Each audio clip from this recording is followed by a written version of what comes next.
Yes guys, what is up and welcome back to another video. So in today's video, I'm going to be taking you through my weekly schedule in the off-season training wise. So this video was asked by a person in the comments who's called NotZYT, and he's put in the comments, can you do a video of what your weekly schedule looks like what your usual week workout sessions are, etc. So if you guys want to see me do any kind of videos, make sure you leave it in the comments. I'll always look at them, and then if I believe I can make a good video out of it, I'll make sure to make one. So yeah, I'm going to be running you through my pre-season, workout schedules, how I train and everything. And yeah, so I'll get over to the Excel now and I'll see you there. So guys, this is what my schedule looks like. And I know you might be thinking right now, this looks pretty bad, it looks all over the place. Doesn't look like a very good training schedule. So all this part of the schedule is just putting it into rough times of when I'm doing each thing.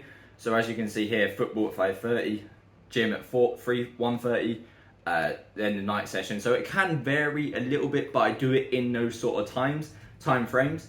And then I actually detail everything in a completely different spreadsheet. So as you can see, here's what weeks 1 to 3, 5 to 7.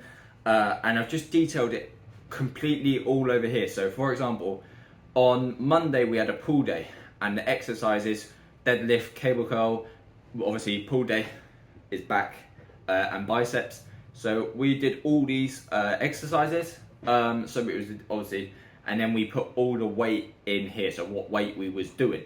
So that is what that's where I detail everything. Just so it makes a bit more sense to myself and I can track everything a little bit more. I'm not going to show you everything on here though, because I feel like that would be like giving a free training program away. Obviously, if you want a training program, I mean, my brother does them, so you can get in contact with him. But anyway, we are going to just be looking through the schedule today and not actually the detailed bit. Obviously, as I just said, because it is like giving a free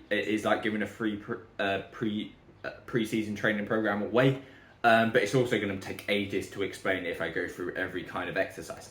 So we're going through the schedule. So as I said before, the schedule is just roughly the times that I'm going to be doing each stuff. They're not exact, but they're roughly right. So we'll start with Monday. So Monday at 5:30, as you guys know, I wake up to go and play train football.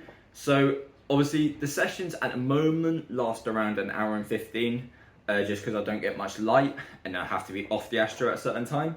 But next week I'll get a little bit more time on there. I might get an hour and a half because we're going to be in August and there's going to be no kids clubs or anything, so I might get a little bit more time down there. Obviously, if I was in England and I had the Astro like that, I'd probably spend 2 hours down there, 2.5 hours maybe. But in doing that, I would also ache my legs more, which would maybe mean I couldn't do as much training after it. So yeah. But yeah, as you guys know, we go to training football at 5:30 in the morning. If you want to see what kind of drills I do, I've uploaded a lot of day in the life, so just go back and watch one. So then at 1:30 until around 4ish, so in that time frame, I will go to the gym, and on Monday, all I do is pull day. So pull day obviously includes back and biceps. So that is what we've got on that day. Again, I've got a lot of videos. But for all these exercises and things, I've got a lot of videos on daily lives which go through everything. So this will last around an hour and 15 as well session. And then at night we've got a run 1. So I put run 1 here. So then I've got exercise run 1 and it's 3 miles. And then obviously in the other Excel, I write down all my time. So I write down run 3 miles and then the time. So I know if I'm getting faster, slower, if I'm improving from this training or if I'm not. And then obviously every single night, as you can see here, I do stretching every single night, because obviously it's very important to stretch and not get injured. Obviously if I'm training quite a lot, I'm obviously going to need to stretch, otherwise it's going to be a risk of an injury. So on Tuesday is exactly the same as Monday, so I wake up and go football, so there's nothing more to explain there really. Then I do a sprinting session. So the sprinting session is all about the technique, getting top speed, working on acceleration, all these different kind of things are put into the sprinting session. So I might be working on one a bit more importantly. So if I'm working on top speeds, I might practice running like down an incline or running with the wind to work on like getting to my top speed. If I'm working on acceleration, I might run up a hill instead, run with like a resistance with someone pulling me, or different kind of stuff. And then obviously we have the technique as well, so just getting the technique as perfect as possible.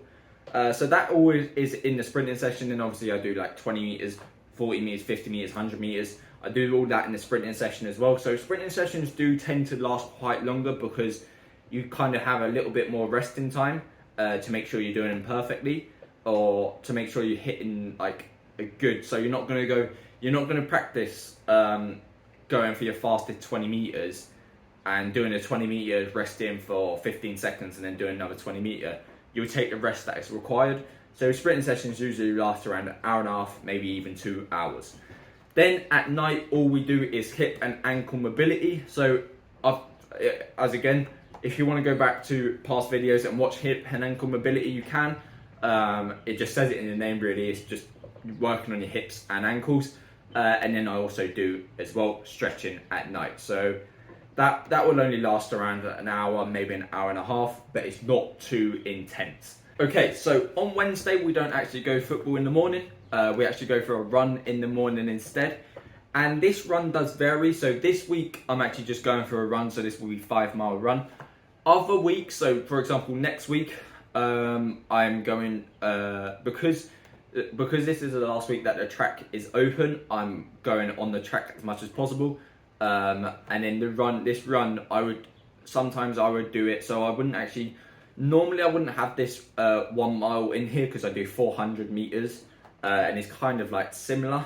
Obviously 1 mile is longer, but it's kind of like a similar push. Obviously you're pushing a little bit more on a 400, I know that. But the run to, sometimes what I do is run to a hill and then do hill sprinting instead. But for this week, we're just going for a 5-mile run. And then we also do and then on Wednesday, we go to the Astro at the track and do football training. So the football training at the track is all about dribbling and running with the ball. So I do this to kind of like save time when I go down in the morning, so I can just focus more on shooting, because then we're kind of getting the shooting and the dribbling in the week, but we're not wasting time.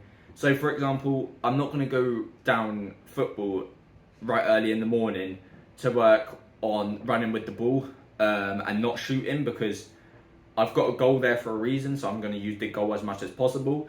And then on Wednesday and Saturday, when I also do football in the Astro, I work on running with the ball, dribbling, etc. And then after that, we go to the gym and do a push day. Obviously, push day, chest, shoulders, triceps.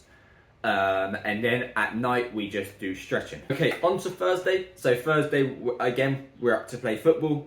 Not much more to say about that one. Then at the gym, we've got change of direction sprinting, obviously on the Astro. You've seen it quite a bit. And then obviously plyometrics also, so a lot of jumping involved. And then at night we do the cycling. So we do cycling. So in England I was using the bike a little bit more because it's a better bike to use. Here I still use it, but just not as much because it's not as good. But then when we go cycling and we go stretching, so we'll do a cycling once a week.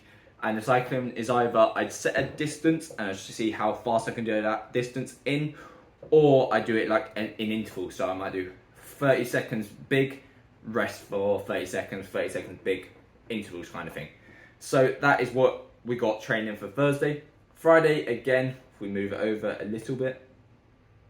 Friday again, it's football in the morning, and then we've got sprinting. So this sprinting is just straight line sprinting, though it's not really, we don't really work on acceleration or anything this day. We're just focusing on timing the 20 meters, the 40 meters, 50 meters, 100 meters, etc. And then we go to the gym to do a full body session. Full body, sometimes I'll add in legs, sometimes I won't. And then at night we've got a bit of cardio. So this cardio can be skipping, it could be a circuit, it could be any kind of thing, just to like change it up a little bit. It could even be like boxing, just to change it up a little bit, so that I'm working maybe a little bit different areas, and so nothing gets boring. And then we also do have stretching again on that night. Then moving on to Saturday, we don't go football in the morning. I'm meant to put football here though. So we go for a run. So run 3, as you can see here, is just a mile. So I used to do legs midweek, but I actually changed it now to do it on the Saturday, because what would happen is, let's say I would do legs on a Wednesday, they would ache for Thursday and maybe even Friday, and it would just affect the Thursday session and the Friday session. So instead I put them to Saturday, so even though my legs will be tired a little bit, I can still hit out the leg session. And then Sunday I've got as a rest day anyway, so I can just recover, and it won't affect any other training sessions. And then we've also got 400 meters on Saturday, so obviously 400s absolute killers. If you've never done 400s before, I'd probably suggest that you do them. A lot in pre-season, I quite like doing 400s. And then we also got as well football. As I said before, this is just on the Astro, and it's dribbling and running with the ball. And then, because that is very heavy on the legs, running, gym legs, 400 meters and football, at night we just have stretching. Okay, and the final day is obviously Sunday. So I used to call Sunday a rest day, but now I actually call it a recovery day instead. So the problem when I called it a rest day was like a year ago, maybe even 2. I would just do nothing, no stretching, I wouldn't recover. But I call it a recovery day now, because what I do on these days is I stretch, I'll do foam rolling, I'll have an ice bath if needed, I'll go swimming in the sea, I'll do all these different kind of stuff to get my legs recovered and getting ready for the next week, rather than just sitting down and doing nothing. So that is why it's now called Recovery Day. So yeah, that is what my schedule looks like in the pre-season. So obviously it's a bit more than what I would do in season. But if you guys do want to see what my training schedule looks like in season, if you hit 15 likes in the first 24 hours, or 20 likes overall, so you can either hit 15 likes in 24 hours, or 20 likes overall in a certain amount of time, I'll make sure to release one where I'm doing it in season and going through like in season training schedule and what that looks like. So yeah, if you guys did obviously enjoy the video, make sure you like it so I'll know if you want to see the in season one. Also subscribe, comment a video if you want to see me do a different video. So if you want to see me maybe what I eat each day, like how many calories I eat each day, put it in the comments. Obviously subscribe as well. And yeah, until next time, boys, I'll see you later.